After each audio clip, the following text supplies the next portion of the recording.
I remember on the fourth and final day of the challenge, coming to a halt at the doors of Bath Abbey and completing the Cotswold Way.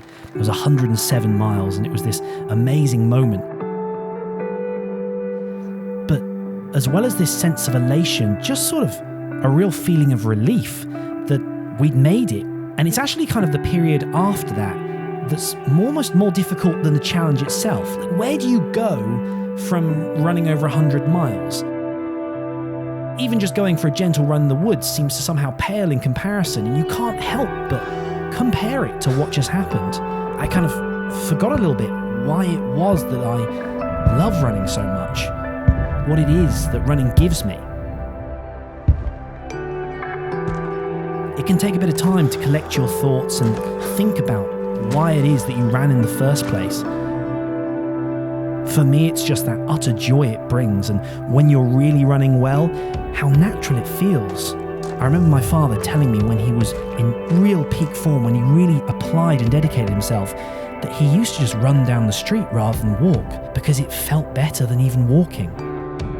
But I think sometimes we can kind of disassociate a little bit and disconnect, and we can kind of forget that just that pure feeling of running and running well, running strong through the woods or the forest or the meadows or wherever you are, even if it's in the city streets, pounding the pavements and you're breathing in exhaust fumes, so what? Just getting out there and going for a run, for me, that's more exciting than any event. There is this slight disconnect that goes on. People talk about running like it's this alien thing, when actually it's just the most natural of movements. There's times I can think when I'm wrapped up in my duvet and I can hear the rain on the roof outside and I'm warm and I don't want to get up.